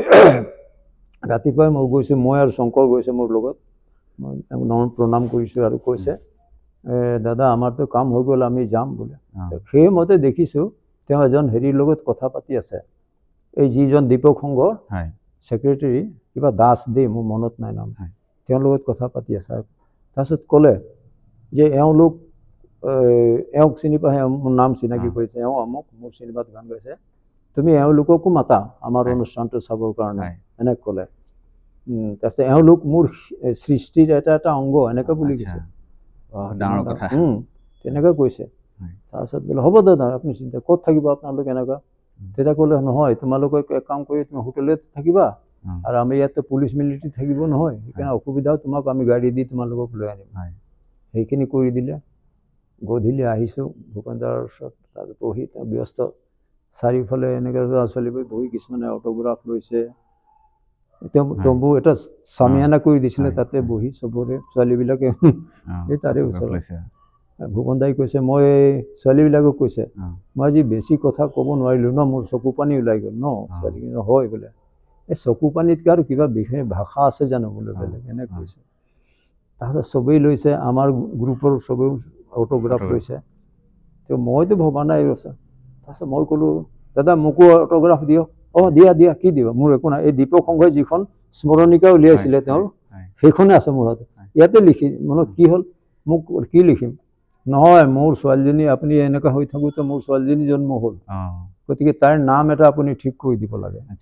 হয় নেকি, দিয়া দিয়া। কিবা ৰাখি কথা আছে নেকি? বোলো আছে। বোলে হেৰি ল হ'বলা, ল আখৰ। তেতিয়া ক'লে অ বা ল, মানে ল। আচ্ছা, এবাৰ লিখিলে লাজুৱন্তী, এবাৰ লিখিলে লবনু। নাই নাই, এইটো নহয়। কি আপুনি লিখক আকৌ। তেতিয়া লিখিছে, মৰমৰ ৰামৰ দ্বিতীয় কন্যা নাম, দ্বিতীয় কন্যাৰ নাম লভিতা ৰখা হওক, লভিতা। আৰু ইয়াকে কৰিলে মোৰ গুৰু জ্যোতিপ্ৰসাদ আগৰৱালাৰ নাম স্মৰণীয় হ'ব, তাইৰ মংগল হওক বুলি এনেকৈ চৈ কৰি মোৰ ছোৱালীজনীক সেইটো দি দিছে, বান্ধি থৈ দিছে। ডাঙৰ সম্পত্তি এটা, ইমান ডাঙৰ। মোৰ কাৰণে আৰু একো নালাগে, টকা পইচা এইবোৰ চব মিছা, মই এইবোৰহে সম্পত্তি। সেইটোৱে বৰ ভাল লাগিলে এই যাত্ৰাটো। আৰু তাৰ পৰা আমি গুচি আহিলোঁ। তেতিয়াও কেতিয়াবা লগ পালে আৰু এবাৰ পাইছিলোঁ এই চাৰ্কিট হাউচত, হেৰিত এই অসম ভৱনত, আমাৰ কলিকতাত। আমি সৎসংগৰ কিবা হেৰি আছিলে, চেণ্টিনেৰী আছিলে। মই বাৰ্কী প্ৰসাদ তেলেংগা এইবিলাক একেলগে গৈছে, তেতিয়া লগ পালোঁ। ভালে আছা, ক'ত যোৱা? বোলে এনেকৈ এনেকৈ। এই ধৰণে আৰু আকৌ লগ পালোঁ। বহুত দীঘলীয়া আছে কাহিনী, সময় হ'ব। তাৰপিছত আকৌ আমি, আমাৰ ইয়াত এটা পাপকো বুলি এটা হেৰি আছিলে, এটা অনুষ্ঠান আছিলে। আৰু তেওঁলোকে কি প্ৰডাকশ্যন আছিলে, মানে চিনেমাৰ। তাত সুশীল গোস্বামী আছিলে, তাৰপিছত প্ৰশান্ত কুমাৰ বৰদলৈ, এইবিলাক লোক লগ লাগি। সুশীল গোস্বামী তেওঁ ভাল অভিনেতা। এই অপৰূপাখন তেওঁ অসমীয়াখনত কৰিছে। হেৰি ডিব্ৰুগড় বিশ্ববিদ্যালয়ত তেওঁ হেৰিৰ আছিলে, জিঅ'লজিৰ লেকচাৰাৰ আছিলে, ডক্টৰ সুশীল গোস্বামী। তেখেতসকলে মানে তেখেতে এখন হেৰি লিখিলে, মানে কাহিনী এটা, আৰু চিত্ৰনাট্য গোটেইখিনি কৰিলে। তেওঁ কৰাৰ ডাইৰেকশ্যন কৰাৰ কথা আছিলে চিনেমা এখন। তাৰ বাবে বনানী বুলি নাম দিলে, তাৰমানে ফৰেষ্ট, এই বন সংৰক্ষণৰ ওপৰত। সেই চিনেমাখনৰ কাৰণে গীত গাবলৈ সেই তাতো মোক ল'লে, ডলি ঘোষ আৰু এইফালে ৰিদীপ দত্তক লৈছিলে, আৰু এইফালে উষা উত্থুপ আৰু ভূপেন হাজৰিকা, এইকেইটামান গান ঠিক কৰিছিলে। মানে টাইটেল চংটো ভূপেন হাজৰিকাৰ কাৰণে লিখিছিলে প্ৰশান্ত বৰদলৈ। তেওঁ ভাল গীতিকাৰ, ৰেডিঅ'ত বাজি থাকে। হ'ল গান ৰেকৰ্ডিং। তাৰপিছত মই ডলি ঘোষৰ কাৰণে এটা, আমাৰ চাহ বাগিচাৰ কথা আছেতো, মানে এক্সটিল গাৰ্ডেন যিবিলাক, মানে তেওঁলোক হাবিত ফৰেষ্টত থাকে, এইবিলাক লৈ কাহিনীটো। হাবিখন তেওঁলোকে ৰক্ষা কৰে, ঠিকাদাৰে কাটি লৈ যায়, চোৰাং কাঠ। তাৰ মোক ক'লে যে এই ছোৱালীজনী কি নাম এটা আছিলে, গৌৰী নে কিবা, তাই এনেকুৱা হ'ব, তাইৰ মানে বিয়া হ'ব, সেই বিয়া গীত এটা মানে তাই গুণগুণাই। এইটো মই ধুনীয়াকৈ লৈ গৈছিলোঁ, ডলি দাসক দি গোৱালোঁ গানটো। আৰু মই এটা ঝুমৰটো মই গালোঁ তাৰ, আৰু তাৰে ছোৱালী আছিলে, আৰু আমাৰ লগত যোৱা বাকীবিলাক শিকাই দিলোঁ, গাই দিলে। মাদল মই নিজে কঢ়িয়াই নিছোঁ ইয়াৰ পৰা, কাৰণ তাত মাদলটো পোৱা নাযায়। তাত নেপালী মাদল পায় নেকি এনেকুৱা। তাৰপিছত মই নিজে এয়াৰপৰ্টত, মানে কি ক'বা, মাদল, মাটিৰ মাদল। তাৰপিছত এক্সৰেত ভৰাই দিছে, মই ধৰিলোঁ, এই কি কৰিছে আপুনি? বোলে আপোনাৰ হাত। মই বোলো আপোনালোকে এইটো মাটিৰ বস্তু, মোক কৈছোঁ গুৱাহাটীত, কলিকতাত, গুৱাহাটীত একো নকৰিলে, আৰু আপোনালোকে ইয়াত ধৰিছে। তাৰপিছত দিলে, নাভাঙিলে যেনে, ধৰিলে এজন। তো সেইধৰণে তাত গৈছোঁ। উষা উত্থুপৰ নিজৰ ষ্টুডিঅ' এটা আছে, এই হেৰি ভাইব্ৰেশ্যন বুলি, এইফালে নাৰকেল ডেঙাত। উষা উত্থুপে এটা গালে, তেওঁৰ গান, আৰু ৰিদীপ দত্তও গালে, আমাৰতো মই গালোঁ, হেৰিও গালে, এই ডলিয়ে। ভূপেন দাৰ গানটোৰ কাৰণে তেওঁ শিকিবলৈ আহেতো। ভূপেন দাক গৈ মই এই তেওঁৰ যিটো ৰেচিডেঞ্চ গ'লোঁ, 33 বি গ'ল্ড ক্লাব ৰোড, তাতে গৈ তাৰ পৰা টালিগঞ্জৰ পৰা টেক্সিত কৰি গানটো শিকিবলৈ আহিছে। তেওঁ হেৰি লয়, আমি অসম ভৱনত আছিলোঁ, চাৰ্কিট, অসম ভৱন বুলি কয়, তাতে থাকিলোঁ। তাতে তেওঁ আহে, দিনটো খাই, বহুত আলোচনা কৰে, এইবোৰ জাপান এইবিলাকত গৈছিলে।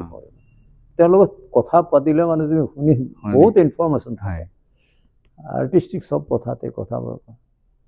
তেওঁ আমাৰ লগত ভালকৈ কথা। তাৰপিছত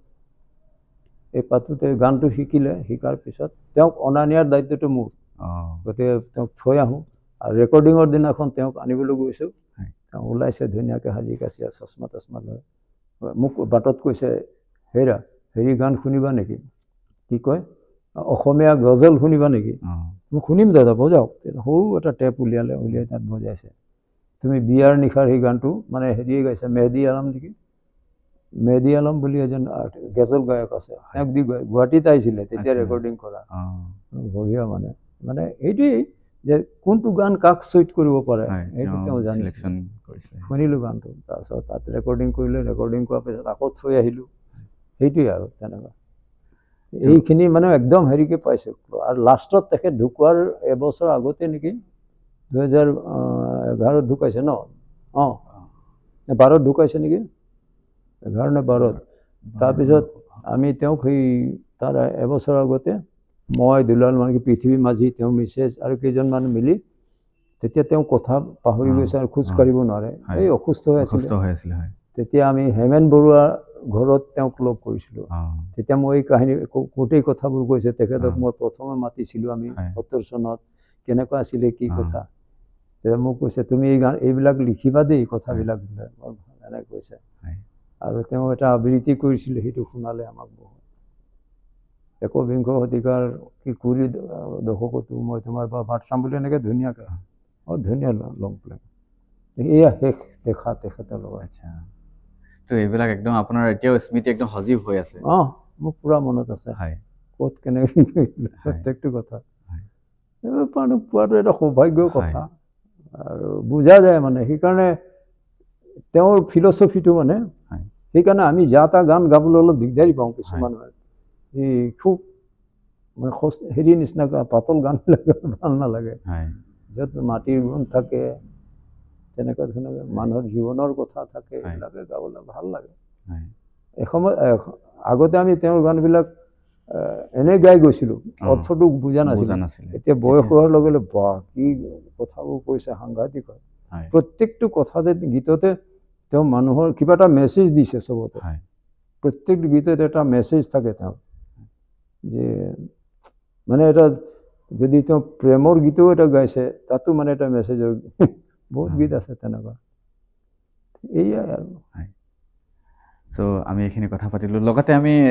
জানিব যে আমাৰ যেনেকৈ চাহ জনগোষ্ঠীৰ লগত আপুনি ওতপ্ৰোতভাৱে জড়িত গীত মাত এইবিলাকৰ লগতো জড়িত তো আমাৰ যেনেকৈ চাহ জনগোষ্ঠীৰ যিমানখিনি গীত মাত মানে হেৰি হ'ব লাগে আগবাঢ়িব লাগে সিমান মই ভাবোঁ ইমান এটা পিছ পৰি ৰয় নেকি বুলি ভাবোঁ আগবঢ়া নাই মানে এইটো অৰ্থত কি হ'ল এটা সময়ত এইটো সঁচা কথা যে চাহ জনগোষ্ঠী আমাৰ ঝুমুৰ গীতবিলাকক আৰু সাধাৰণ মানুহে মানে আমাৰ মানুহ বাদ দি বাকী মানুহবিলাকে ভাবে যে ঝুমুৰ গীতটো মানে মদ পানী খাই গোৱা ফূৰ্তি কৰা গীত কিন্তু প্ৰকৃততে সেইটো নহয় যি বুজিছে ইয়াৰ হেৰিটো তাৰ ৰস যি পাইছে আৰু যে ইয়াৰ কাব্যিক সৌন্দৰ্যবিলাক গীতবিলাক যি জানে উপলব্ধি কৰিছে তেওঁ জানে যে এটা ধুনীয়া সংগীত আৰু আমাৰ ঝুমুৰটো হৈছে এটা মানে শাস্ত্ৰীয় সংগীতৰ হেৰিত এটা মানে সূত্ৰত কৈছে যে গীত বাদ্য নৃত্য এই তিনিটা সংগীত বোলে একেলগে য'ত গীতো আছে বাদ্যও আছে আমাৰ ঝুমুৰটো এটা সম্পূৰ্ণ সংগীত কাৰণ ঝুমুৰ গীত আছে গীতৰ লগত নৃত্য আছে আৰু বাদ্য আছে গতিকে সেইফালৰ পৰা গ'লে এটা সম্পূৰ্ণ সংগীত গতিকে আৰু এই সৰুতে আমিও তেনেকুৱা আৰু ঝুমুৰ নাচ আমাৰ ক'ৰবাত হয় কাৰোবাৰ ঘৰত কৰম পূজা পাতে দেউতাই আমাক মানা কৰে নাযাবি কেনেকৈ মানে মদ খাই কিছুমান মানুহ বাহিৰৰ পৰা আহে মানে তাৰ অন্য কাজিয়া নহয় তাৰমানে ই ভাল ইয়াৰ ঢোলটো বাজিছে এই ঢোলটো কিছুমান চুৰি মাৰি দিয়ে এনেকুৱাও ঘটনা শুনিছোঁ তাতে মাৰপিট হৈ যায় কাজিয়া সেইবোৰ কাৰণে নিদিয়ে আৰু মদটো চবতে আছে আজিকালি অকল হেৰি বুলি ক'লে নহয় সেই তেনেকুৱা নহৈছিলে কিন্তু লাহে লাহে এতিয়া মই ক'লোঁ নহয় যে যেতিয়া আমাৰ ল'ৰা ছোৱালীবিলাক কলেজ স্কুল পঢ়িলে বুজি পালে আৰু তেওঁলোকে মানে এইটো চেষ্টা কৰিছিলে তেতিয়া এতিয়া মই সেইকাৰণে কওঁ যে দিলেশ্বৰ তাঁতী তেওঁ MA পঢ়ি আছে তেতিয়া এই ষ্টুডেণ্ট হৈ অহা নেক্সট টাইম মাৰি আহিছে কোনোবা ঢোলটোকে সেইভাগে লৈ বজাইছে আৰু নিজেই গান গাইছে তেওঁলোকে গুৱাহাটী ৰেডিঅ' চেণ্টাৰতো মানে অডিশ্যন দিছিলে ভাল নহ'ল কিবা কাৰণত চাগে নহ'ল আৰু কিন্তু সেইবোৰ জানো তেওঁলোকে তেতিয়া সেই বস্তুটো প্ৰচাৰ কৰিবলৈ চেষ্টা কৰিছিলে তাকেই দেখি মই যেতিয়া দেখিলোঁ দিলে এনেকুৱা কোৱালিফাইড মানুহবিলাকে যেতিয়া আমি কেলৈ নোৱাৰোঁ মই প্ৰেৰণা এটা পালোঁ তাৰপিছত সেই গীতবিলাক লাহে লাহে শিকিলোঁ কাৰোবাক শুনো আৰু আমাৰ মানুহ কিছুমান আছে এই মানে গানটো গাবলৈ গ'লে আকৌ সেই লাজ কৰি এৰি দিয়ে আমাক পিছত নাগায় হয় তেনেকৈ আমাৰ ঘৰৰ ওচৰতে এজন মানুহ আছে গান গাই থাকি কাম কৰি থাকে দেই খুব মামা মামা বুলি কওঁ কিন্তু মই এই মামা এই গানটো গা এই মামা নাই মোক এনেকৈ বুলি কৈ থৈ দিয়ে আমি শিকিবলৈ সুবিধা নাই তেন্তে তাৰ মাজতে শিকিলোঁ গানটো তাৰপিছত এইটো সুবিধা আহি ৰতনলালত যেতিয়া গালোঁ এই গানটো জনপ্ৰিয় হৈ গ'ল হয় নহয় এইটো আকৌ পিছত পাপনেতেও কৰিছে বেলেগ অলপ মডাৰ্ণ টাইপৰ আৰু যি কি নহওক মানুহে লৈছে আৰু তো তেনেকৈ আৰু তাৰপিছত মানে এটা ভাল দিশ মানে শুভ লক্ষণ যে এতিয়া যে সজাগ হৈছে আগত ল'ৰা ছোৱালীবিলাক নাগাইছিলে গান লাজ কৰে বহুতেই নাগায় এইটো গান নাগায় নাই তাৰপিছত এই ৰেডিঅ'ত যেতিয়া আৰম্ভ হ'ল আচৰ অনুষ্ঠানটো তেতিয়াৰ পৰা মানুহ শুনিবলৈ যায় আৰু অকল আমাৰ মানুহে নহয় বাহিৰৰ মানুহে বৰ ধুনীয়া ঝুমুৰবোৰ আছে দেই এনেকৈ বুলি কয় সেই তেতিয়াৰ পৰা জনপ্ৰিয় হ'ল আমাৰ গীতবিলাক আৰু সৌভাগ্য যে এই অনুষ্ঠানটো আমি আৰম্ভ কৰিছিলোঁ আৰু বিভিন্ন আৰ্টিষ্টক মানে শিল্পীক বিচাৰি আনিছিলোঁ আমি প্ৰথম অৱস্থাত দুই একাকক আনি তুমি আচৰিত হ'বা যে আমি প্ৰথম অনুষ্ঠানটো প্ৰচাৰ কৰোঁতে শিল্পী মাতি আনিছোঁ এৰাতি আমাৰ মই যেতিয়া ভাড়াঘৰত থাকোঁ ভাড়াঘৰত তাত ৰখাই মেলি সিহঁতক খুৱাই বোৱাই ৰিহাৰ্চেল কৰা ৰেকৰ্ড কৰাইছোঁ আৰু সেইধৰণে প্ৰচাৰ কৰিছোঁ এতিয়াতো চব ল'ৰা ছোৱালী মই গাম আমুক গাম এনে কৰি আহে এইটো ভাল লক্ষণ তাৰ মাজতে দেখা গৈছে এতিয়া যে কিছুমান আধুনিক বুলি কৈ যায় এই বস্তুবোৰ মানে আধুনিক কৰক কিন্তু তাৰ বেছটো ৰাখি কৰক কিন্তু ঝুমৰটোক বুলি নক'ব কাৰণ ঝুমৰ এটা লোকগীত আধুনিক বিহু হ'ব নোৱাৰে বিহু বিহুৱেই আৰু বিহু কৈ দিলেই হৈ গ'ল আধুনিকৰ কথা সেইটো সময়ৰ লগত থাকিব কথাবোৰ বিষয়বস্তুবোৰ হয় নহয় এই বিহুটো তেনেকৈ আহিছে যে সময়ৰ লগে লগে বেলেগ বেলেগ হৈছিলে এই যেতিয়া ব্ৰিটিছ আহিলে এইবিলাকৰ কথা সোমাই গ'ল ৰেলগাড়ী চলিলে এইবিলাক নহয় জানো কপি কলম দলং এইবোৰ কথা আহি গৈছে টকা পইচা এইবোৰ আহিবই সেইটো সময়ৰ লগত বস্তুবিলাক হেৰি হ'ব ৰচনা কিন্তু এই আধুনিক এটা বুলি কৈ দিলোঁ এইটো অৰ্থ মানে কোনো হেৰি নাই আৰু এতিয়া আমাৰ গৌৰৱৰ কথা যে আমি অসমৰ মানে যি চাহ জনজাতিৰ গৌৰৱ আমি বিশ্বৰ দৰবাৰত আমাৰ হৈ আছে আৰু তাৰ কাৰণে আপোনালোকৰ সহযোগিতাটো বহুতেই মানে গুৰুত্বপূৰ্ণ আৰু এতিয়া অহা 24 ফেব্ৰুৱাৰীত আপোনালোকে আমি যিহেতু অসমৰ ৰাইজে সাক্ষী হ'ম তাৰ কাৰণে আপোনালোকৰ মানে গোটেই অসমবাসী এটা নতুন এটা দিশ সূচনা হ'ব নতুন এটা আমাৰ ৰেকৰ্ড হ'ব নহয় জানো আৰু তাৰ কাৰণে ইতিমধ্যে অহা কাইলৈ পৰহিলে আপুনি আকৌ গুৱাহাটীলৈ যাব লাগিব মই কাইলৈ যাওঁ কিবা তো নিশ্চয় এই যোৱা বহুত এতিয়া ৰিহাৰ্চেলটো চলি পিনে কমপ্লিট হৈ গ'ল এতিয়া ফাইনেলত আছে আৰু আপুনি তাৰ অকণমান অভিজ্ঞতা কওকচোন বাৰু আপুনি এতিয়া আমি যিহেতু গুৱাহাটীলৈ বহুতবাৰ অহা যোৱা কৰিলে ঝুমুৰৰ এই বহুত অভিজ্ঞতা এইটো তাকে মই লিখি আছিলোঁ এতিয়া অলপ আগতে মানে জনাব লগা আমাৰ কালচাৰেল ডিৰেক্টৰক যে আপোনালোকে কি কি কাম কৰিলে এইটো খতিয়ান মই তাকে লিখি আছিলোঁ তুমি অহাৰ আগত এইটো মই শাৰীৰিক মোৰ গা বেয়া আছিলে মোৰ ভৰি চৰি বিষ হৈছিলে প্ৰথম যেতিয়া এইটো অনুষ্ঠান সিদ্ধান্ত লোৱা হয় অসম চৰকাৰে ল'লে কেবিনেটত তাৰপিছত আমাৰ মাননীয় মুখ্যমন্ত্ৰীদেৱেও মানে মিটিং মাতিলে আৰু তাত কোনোবা মানে ঝুমৰ বিশেষজ্ঞ সমিতি এখন মেম্বাৰ মোকো সদস্য তালিকাত মোৰ নাম আছিলে দুলাল মাৰ্কিছো এনেকৈ আৰ্টিষ্ট সাহিত্যিক তাৰপিছত গায়ক এনেকৈ ভাল ভাল হেৰি আছে সকলোৰে নাম দিলে কিন্তু মই কেইবাখনো মিটিঙত মই যাব নোৱাৰিলোঁ আৰু প্ৰথমে মই ইমান হেৰি দিয়া নাছিলোঁ চবেই আছে কৰিছে যেতিয়া কৰক কেনেকৈ কি কথা তো পিছত কি হ'ল যেতিয়া ৰেকৰ্ডিং হেৰি হৈ গ'ল ভিডিঅ'টো দেখুৱালে আৰু গানটো যেতিয়া শুনিলে মানে বহুত বিতৰ্কৰ সৃষ্টি বিতৰ্ক এটা হ'ল এইটো ভুল হ'ল আৰু তেওঁলোকে সেই কথাটো চিন্তা নকৰিলে যিসকলে গায়কসকলে তাৰপিছত এইটো লিখা মেলা হ'ল আৰু খুব হোৱাৰ কাৰণে তাৰপিছত এদিন মই হেৰিলৈ এৰিয়াকে লৈ মানে মোৰ দুজন মানুহ মই সঞ্জীৱ খৈৰী আৰু ঝুমৰ সন্মিলনীৰ সভাপতি ভদ্ৰ ৰাজুৱা তেওঁ মেম্বাৰ আছিলে তাৰ এইটো হেৰি কমিটিৰ এক্সপাৰ্ট কমিটিৰ তেওঁ ক'লে এইটো তেওঁ আছিলে তাত আৰু তেওঁ বোধ কৰি কিবা অলপ মতবিৰোধ হ'ল গুচি আহিলে গানটো ৰেকৰ্ডিং কোনোবা দুলালে গালে চাজনে গ'লে এনেকৈ কোনোবা মই শুনা নাই মই নাছিলোঁ গতিকে মই ক'ব নোৱাৰোঁ গানটো শুনাৰ পিছত মোৰো লাগিল এইটো গানটো মই তেতিয়ালৈকে শুনা নাই যেতিয়া এইবিলাক কথা ওলালে তাৰপিছত এদিন মোৰ ওচৰত নাই তো মোক কোনোবাই শুনালে শুনাৰ পিছত দেখিছে এই গানটো কণ্টিনিউ গাই গৈছে ইয়াত কেনেকৈ নাচিব ছোৱালীবিলাক চেঞ্জ কৰিব সেই কথাটো চবেই ক'লে মোক। আৰু অডিঅ'ত যেতিয়া মানুহে ভিডিঅ'ত চাইছে তেতিয়াতো তাততো এডিট কৰি দিয়ে, এডিট কৰি দিলেতো ধৰা নপৰে যে, কিন্তু আচলতে প্ৰেক্টিকেল হেত নাচছে কি এই কথা। এইটো লৈ তাৰপিছত মিনিষ্টাৰৰ তাত গ'লোঁ, আমাৰ হেৰি সাংস্কৃতিক দপ্তৰৰ মন্ত্ৰী মাননীয় বিমল বৰা দেৱক, তেখেতে তাত বহিলোঁ। বহাৰ লগে লগে তেখেতে ক'লে যে হেৰি এতিয়া ভদ্ৰই বুজাই দিলে কথাটো যে এইটো এইকেইটা খেলি মেলি আছে, এইটো বেয়া হ'ব, বদনাম হ'ব। আৰু মানুহে লিখা আমাক সুধিছে বোলে কি কয়, আপোনালোক জড়িত হৈ আছে কি কয়। তেতিয়া বুজি পালে। তাৰপিছত কি কৰিব লাগিব বোলে, এইটো নতুনকৈ কৰিব লাগিব। আমি ক'লোঁ যদি কৰে পাৰিম, ঠিক আছে তেতিয়াহ'লে মই মিটিং মাতিম। এই 15 নে 15 আগষ্টৰ পিছত আমি তেওঁক লগ কৰিছোঁ। 16 তাৰিখ 18 তাৰিখে মিটিং দিলেই আৰু মোক ক'লে যে আপুনি আহিব লাগিব এইবাৰ। মই ক'লোঁ ঠিক আছে দাদা ছাৰ যাম বোলো। 18 তাৰিখে মিটিঙত তাত মানে তেওঁৰ চেম্বাৰে জনতা ভৱনত মিটিং পাতিলে আৰু চবেই বহিছে আৰু কালচাৰেল ডিৰেক্টৰ চবেই বহি মেলি যিখিনি কৰিছিলে, যাৰ যি আপত্তি আছিলে দুলালে কৈছে কিবা এটা হেৰি কৈছে, এনেকৈ চবেই মোক সুধিলে। মই ক'লোঁ যে এইটো আপোনালোকে দেখিছে নাচটো এনেই ঠিক আছে, এইটো এডিট কৰা হয় সেইকাৰণে ধৰা, কিন্তু যেতিয়া গানটো মই শুনিলোঁ তাততো ঢোল আছে, এনেকৈ অসুবিধা হ'ব।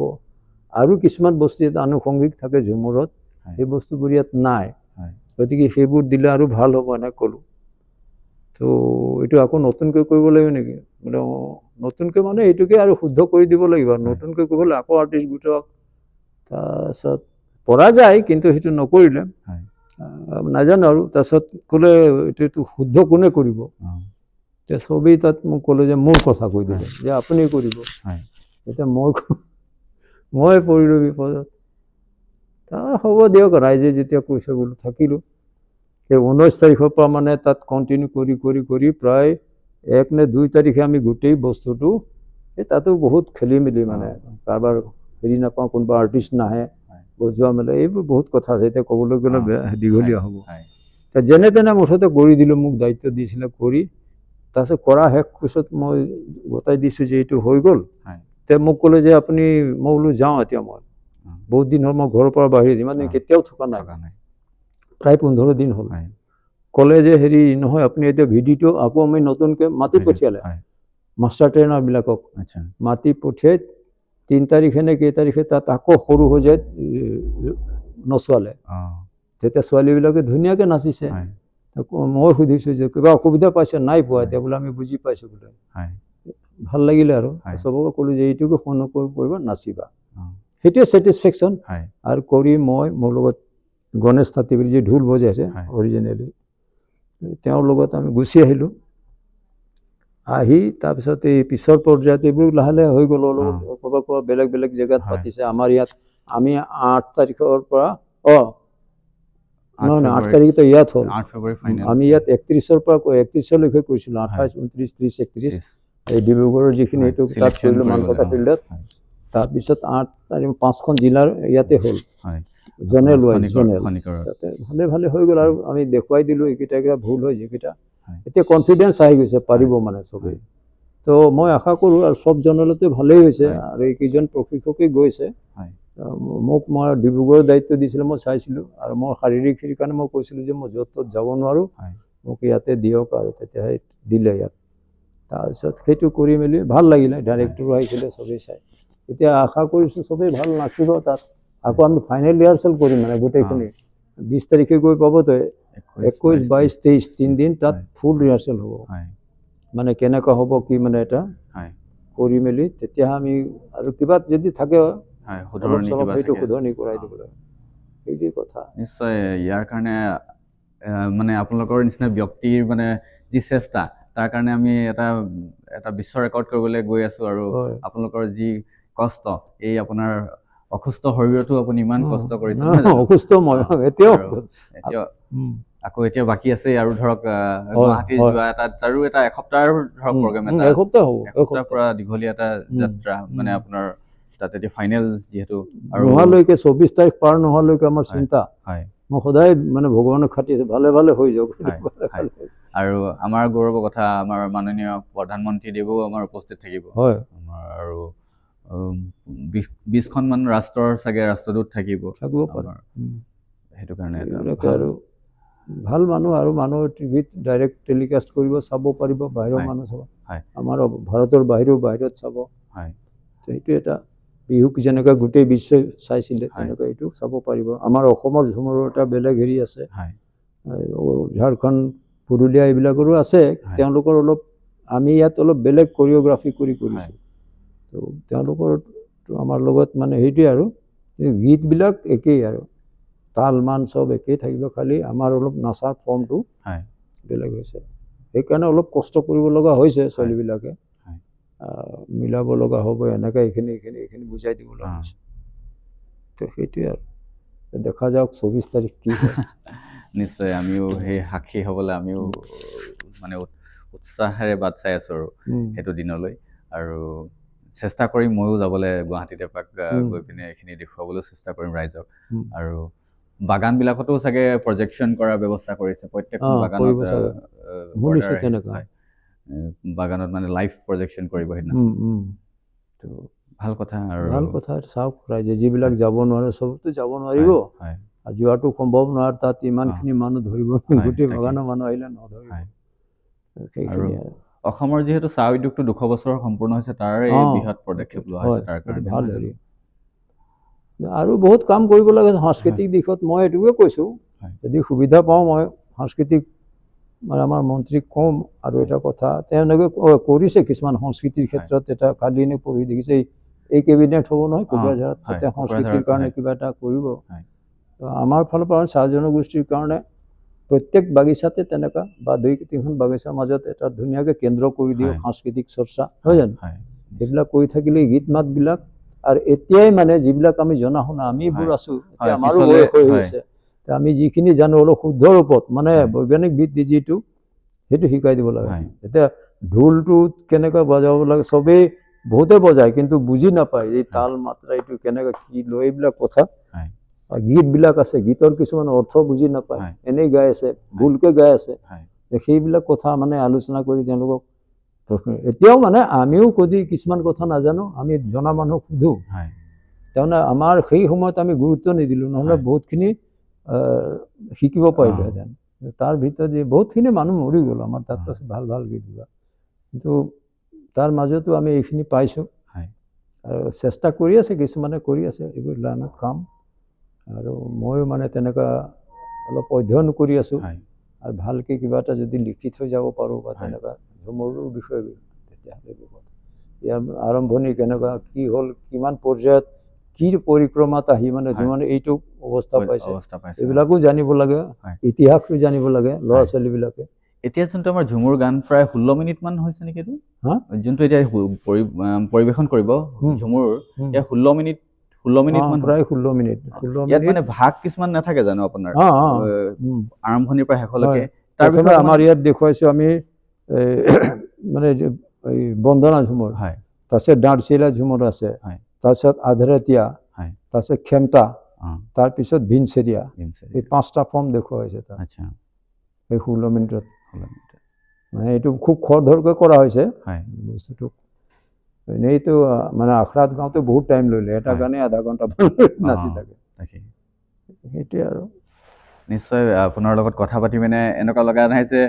মানে বৰিক মইতো ফিল কৰা নাই অকণমান মানে বহুত মানে জানিবলগীয়া কথা আজি মই গম পালোঁ আপোনাৰ যি পাষ্টৰ যি আপুনি কথাবিলাক ক'লে আৰু আপোনাৰ স্মৃতি ইমানেই সজীৱ হৈ আছে যেন আপুনি একদম যে যোৱাকালিয়ে হৈ যোৱা নিচিনাকৈ আপুনি ধুনীয়াকৈ মানে মনত ৰাখিছে আৰু আমাৰ লগতে আমি ঝুমুৰৰ বিষয়েও কথা পাতিলোঁ আৰু মই ভাবোঁ আমাৰ দৰ্শকে নিশ্চয় আপোনাৰ পৰা কিছুমান কথা জানিব পাৰিব আমাৰ অসমৰ যিহেতু আপোনাৰ চাহ জনজাতিৰ এটা আপুনি গুৰুত্বপূৰ্ণ আপুনি অংগ বুলি ক'ব পাৰি আপোনাৰ বহুতখিনি অৱদান আছে ইয়াত আৰু আমাৰ ফিউচাৰত কৰিবলগীয়া কিছুমান কাম আপুনি যিহেতু হাতত লৈছোঁ বুলি কৈছে আৰু সেইখিনি আশা কৰিছোঁ আমি পাম আৰু আমাৰ ৰাইজে উপকৃত হ'ব শেষলৈ মই জাষ্ট আপোনাৰ পৰা জানিব বিচাৰোঁ আমাৰ উঠি অহা নৱপ্ৰজন্মক আপুনি কি ক'ব দুআষাৰ মই জাষ্ট আপোনাৰ পৰা জানিব বিচাৰিছোঁ আৰু আমাৰ অনুষ্ঠানটো আজি সামৰিম এইটোৱে কওঁ নৱপ্ৰজন্ম আমাৰবিলাক যিসকল বহুত সুন্দৰ গলাৰ ল'ৰা ছোৱালী ওলাইছে গান গাওঁতে বহুতে ইউটিউববিলাকত দিয়ে কিন্তু মই এটাই কথা কওঁ যে গীতবিলাক চিলেকশ্যন কৰোঁতে তেওঁলোকে এই হেৰি কৰিব লাগিব মানে সেই কৰোঁ যে নিৰ্বাচনটো ভাল মানে উন্নত মানদণ্ডৰ হ'ব লাগে যি গীতেই হওক ভালকে মানে সস্তীয়া এনেকুৱা খালি প্ৰেমৰ হেৰি গীত অকল নাই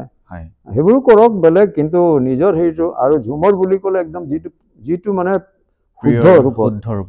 তালে আমাৰ ঢোলে ধামচাই যিমান বাদ্য আছে তেনেকুৱা কৰক ঝুমৰ যি গীত হওক আমাৰ লোকগীতবিলাক বিয়া গীতবিলাক আৰু বিয়া গীতত এটা কৰিবলগীয়া কাম আছে মই প্ৰায় এইটো মন কৰোঁ মানে চিন্তা কৰোঁ যে বাদ্যটো বজাই থাকে তাৰ লগত মানে যেন সম্পৰ্ক নাই আগত হয়তো ঠিকেই বজাইছিলে আমাৰ যি পৰৱৰ্তী প্ৰজন্ম যিবিলাক শিকি বজায় তেওঁলোকে সেই বস্তুটো উপলব্ধি নকৰিলে নিশিকিলে মানে গীতৰ লগত যেনেকৈ বজায় তালটো বস্তু কি তাল কিমান মাত্ৰাত এতিয়া আমি জনা হৈছোঁ যে মাত্ৰা বস্তুটো কিমান মানে সেইটো এটা হিচাপত যাবতো এতিয়া এই যিবোৰ আমি ঝুমৰ নচাইছোঁ মই কেনে কৈছোঁ এইটো ইমান মাত্ৰাৰ গান আৰু ভৰিটো ঠিক তেনেকাই যাব লাগিব সেইবিলাক বুজাব লগা হৈছে এতিয়া মই কৈছোঁ যে আৰম্ভণি সেইটো ইয়াতে পৰিব সেইটো চবৰে একেলগে তেতিয়া ভৰিটো মিলিব আৰম্ভণি বাওঁ ভৰি কোনটো ভৰিব লাগে আৰু কোনটোত মানে হেৰিত ধৰিব লাগে এইটো নধৰিলে ভুল হৈ যাব এজনে ভুল কৰি চব ভুল হ'ব এই কথাটো মই গুৰুত্ব দিছোঁ তো সেইটোৱেই কথা তেনেকুৱা ধৰণৰ মানে শুদ্ধ ৰূপত যিটো কৰক আধুনিকেই হওক আধুনিক হ'ল সেইটোৱে আৰু মোৰ ক'বলৈ নাই ৰচনা কৰি গাব পাৰে কিন্তু ঝুমৰ নামত যদি তেনেকৈ কৰে এইটো ঠিক নহ'ব আৰু লোকগীত শুদ্ধ ৰূপে কৰক তেনেকৈ ধুনীয়া মাত আছে আৰু কোনোবা যদি জনা শুনা মানুহ আছে তেওঁৰ পৰা গীতটো উদ্ধাৰ কৰি আনক তেওঁলোকে নিজৰ কণ্ঠত গাওক এনে ভালকৈ গাওক অলপ তাল মান ঠিক কৰি বুঢ়া মানুহ হ'লে সিমান নাজানে হয়তো তাল মান ঠিক ৰখা নাই তাক যদি সুন্দৰ ৰূপত প্ৰকাশ কৰে ধুনীয়া হ'ব আৰু সেইটোৱে মই আশা কৰোঁ ল'ৰা ছোৱালীবিলাকক আৰু চব গাব লাগে আমাৰ ল'ৰা ছোৱালী অকল হেৰি গালেই নহয় এতিয়া অসমীয়া আধুনিক গীতো গাওক হিন্দীটো গায় আজিকালি আমাৰ ল'ৰা ছোৱালীবোৰ ৰেপ চং গাই দিয়ে আমি পাইছিলোঁ ন প্ৰতিভা আছে কিন্তু সেইটোৱেই আমাৰতো যেতিয়া গালে একেবাৰে শুদ্ধ সংস্কৃতিক তাক দুষ্কৃতি কৰিব নালাগে সেই কথাটো কওঁ মই আমি ঝুমৰ গালে ঝুমৰে গাম পুৰা একদম শুদ্ধ ৰূপত আধুনিক গালে আধুনিকেই গাম সেইবোৰেই কথা ঠিক আছে ঠিক আছে বহুত বহুত ধন্যবাদ আপোনাক বৰ্তা আৰু আপোনাক সঁচাকৈ লগ পাই পিনে আজি আপোনাৰ পৰা মানে আশীৰ্বাদ স্বৰূপে হ'ল এই কথাখিনি আমাৰ মোৰ লগতে আৰু যিসকলে ভিডিঅ' চাইছে তেওঁলোকো নিশ্চয় উপকৃত হ'ব পাৰিব আৰু আমাৰ অসমৰ সংস্কৃতি আৰু আমাৰ চাহ জনগোষ্ঠীৰ যি সংস্কৃতি আপোনালোকৰ পৰা জীয়াই ৰাখিছে আৰু আমাৰ বহুতে নজনা কথা কিছুমান আছে তেওঁলোকে জানিব পাৰিব বুলি মই ভাবিছোঁ আৰু এই ভিডিঅ'টো চাই বহুতে উপকৃত হ'ব বুলি ভাবিছোঁ আৰু বহুত বহুত ধন্যবাদ আপোনাক আজি অনুষ্ঠানটো ইয়াতে ধন্যবাদ তুমি আমাক এইটো অনুষ্ঠানত ক'বলৈ দিলা তুমি বহুত দিনৰ পৰা চেষ্টা কৰিছিলা মই সময় দিব পৰা নাছিলোঁ আজি দিলোঁ আৰু ঠিকে আছে তুমি জানিলে যে মই কাইলৈ যামগৈ সেইটো কাৰণে মই ঠিক আছে ধন্যবাদ বহুত ধন্যবাদ আকৌ লগ পাম নিশ্চয়